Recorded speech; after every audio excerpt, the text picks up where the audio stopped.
Hey everybody, what's up? It's Ryan here with some more Penumbral Passage devlog. You have to forgive me if there's some background noise in the video. My new office has the furnace in it, so hopefully it's not too bad picking it up. I turned the gain down. I might have to fiddle with it some. It's the end of semester. It's winter. It's cold out. I'm tired. But we're here bringing you new content, showing off some new features. I got the next couple months off from school, so hopefully we'll be getting more faster updates in the future. I'm expecting maybe 3 or 4 new videos before the end of January. Game's in. It's getting pretty close. I still got to add a little bit of content, but we're closing in on just polish, really. Maybe a few more features, some quality of life stuff, some UI stuff. The big feature that we're showing off today is the new AI assistant. So let's get into it. So one of the things about the game is that it's got a lot of systems. It's fairly complex, and currently it doesn't have any tutorial. That will be remedied hopefully in the future. What's been added to the game is what I'm calling AI assistant for now. It's kind of an approach to teaching the game and implementing a difficulty level or accessibility in a kind of non-standard fashion. A lot of games that have difficulty settings, they will change the nature of the game or change, sometimes it's just moving numbers up and down. Like if you're in a first-person shooter game, maybe the player's bullets do more damage or the enemies have more health, that kind of stuff. So what I've added instead is a move suggest feature. So the way this works is when the player clicks on a piece to place on the board, it's just permanently enabled. It will eventually be a toggleable option in the game, but for now we click on a piece. It's going to suggest, you see this red highlight on the forest here, that we move here, which seems pretty obvious from this point of view because it's the only legal move. So right now it looks at all the tiles that the player can see, and it evaluates the piece that you have selected, and then it suggests a move based on that piece. It'll only suggest legal moves for now. It doesn't take into account individual pieces' strengths and weaknesses. That's something that I'm planning to add in the future. But it's honestly pretty good. I got some really positive feedback on it. I had a friend play the game who's not a gamer at all. He was able to complete the game using this feature, which was awesome, and some really great feedback. So I'm excited about it. I think it's pretty clever. It can only see what the player sees. It takes into account the proximity to the player of like these resources that are coming up, and it assigns them a weight basically on how valuable they are relative to what you have in store. It also takes into effect this challenge for now. And it won't suggest tiles that'll kill you, and it won't suggest tiles that you can't afford, that kind of stuff.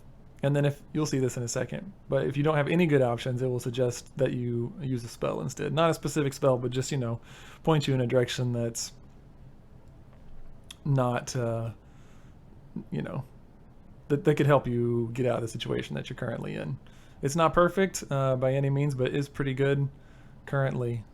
Also, you'll see some small updates. I've redesigned, with the help of the Discord, I've redesigned some icons for the game, coins, food, wood. They're not completely implemented. I haven't even added them to the UI here, but all the tiles that don't have placeholder art, I think, have them now. I'm getting a system in place to get rid of these tokens finally. Hopefully that'll be in the next update or maybe the following one. But we're getting there. So I'll just kind of play through the game here, show off the AI, and you can see how it works.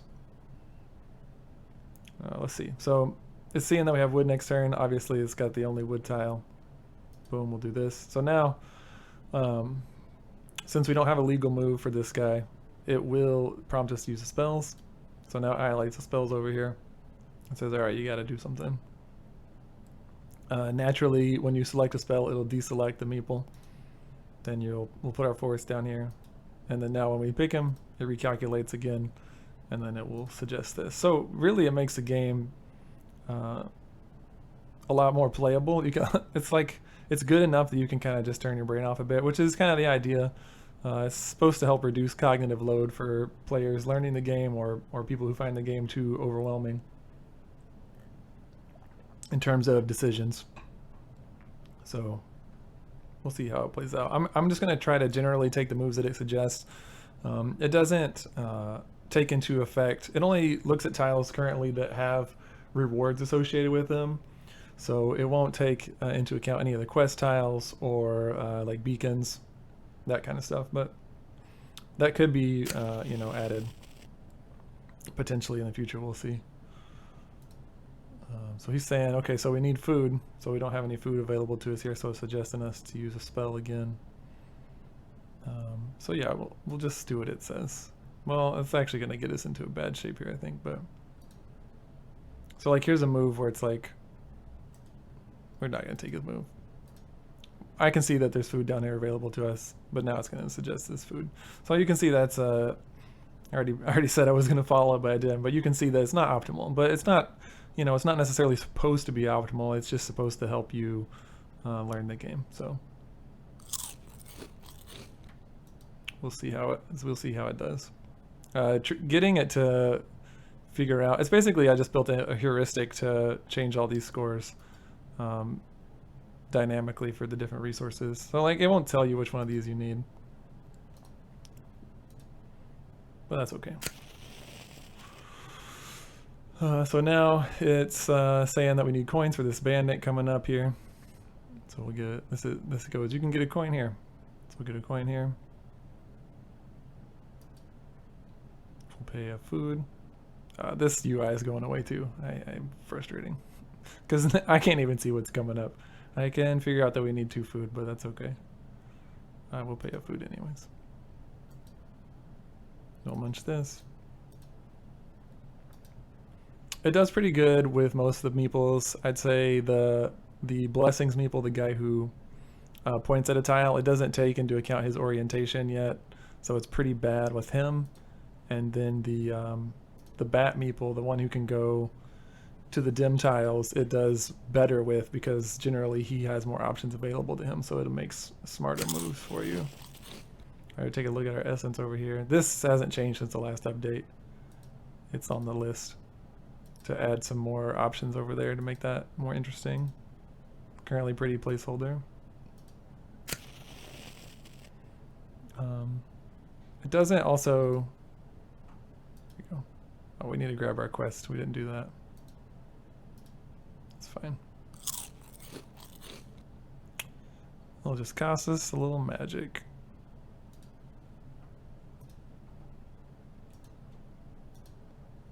All right, so we need the flute. Now, maybe it could give us some kind of warning here that says we're gonna die to this guy. We put ourselves in a pickle here. I think we actually lose. Oh no, we don't lose. Close though. I wasn't paying attention. We still have morale. Morale is getting the boot. This is still in the game. I've kind of talked about this before, but I think I've finally decided to get rid of it completely. There's currently, I've removed all tiles and all challenges that involve it, so you still start with this one freebie. Oh, we did die. All right. I missed a math somewhere. All right, so well, you know, the AI is not great, but we can get ourselves back there pretty fast.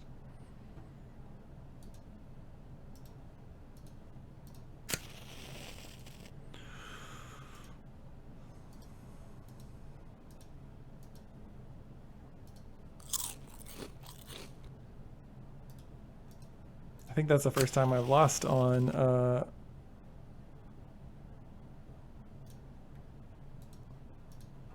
video. So there you go. It's possible to lose. Good content, I guess. All right, so that used our morale there for a coin. I just kind of autopiloting here to get us back. So the maps are randomly generated, but the way the reset works currently is that it'll keep you the same. Sure. It'll keep you the same map until you hard reset the game. It just helps with testing some stuff. All right, cool. All right, now we're back. We're back. This time we got him, right? We got him. We got him. Cool. You got to hear my Duck Hunt placeholder sound there. Don't come at me, Nintendo. What else can we talk about? Oh, good. We got the bat, so he's going to be pretty good.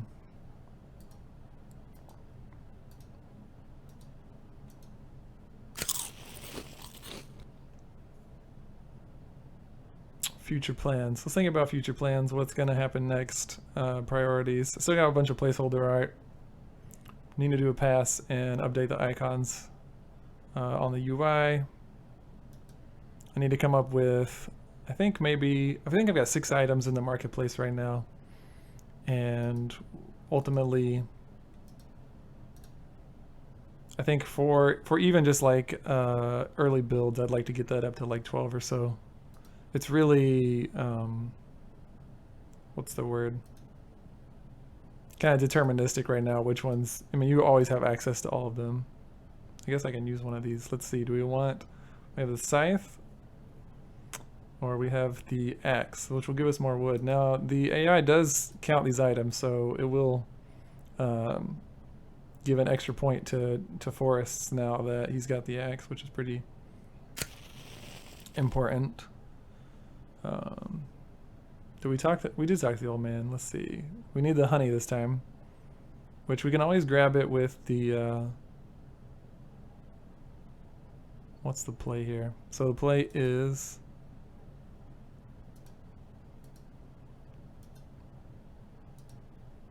like this. All right, cool.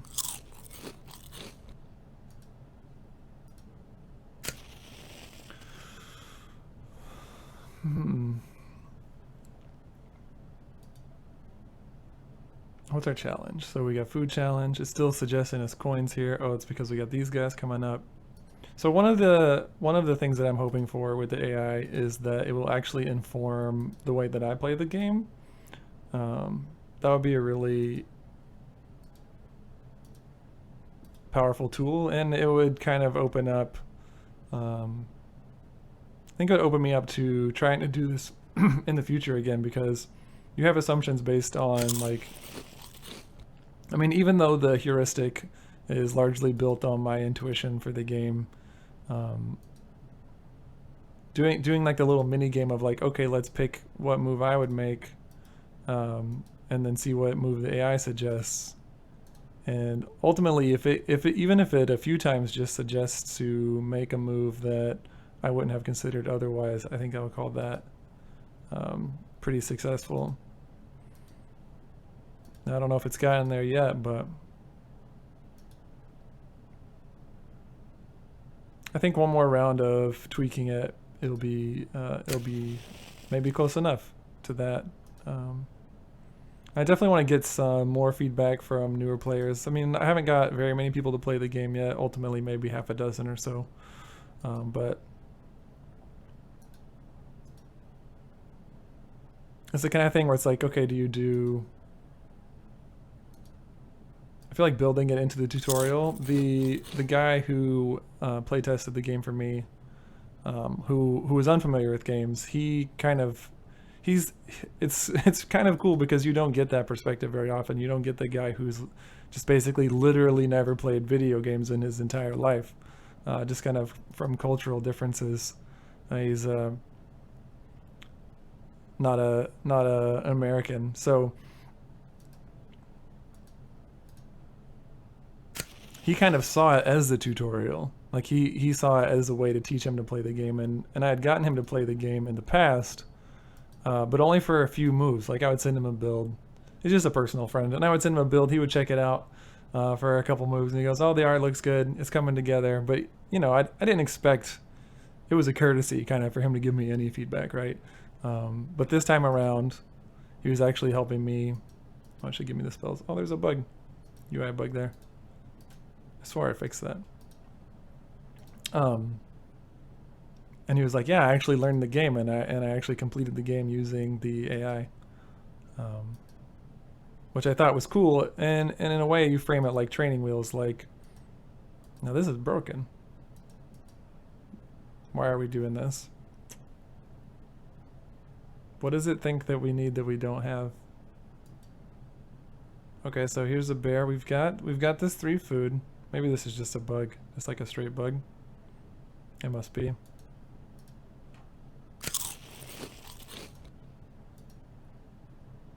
But anyways, he was able to completely finish the game, which, you know, made me proud of what I had built here. For some reason, it's not. I had another bug.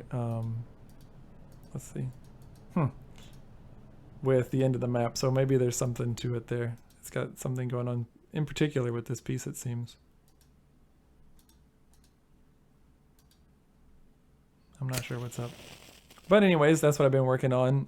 Thanks for checking it out. The game is still, I mean, he did beat it, but the game is still not balanced really. And we're not even paying attention to some of these systems right now.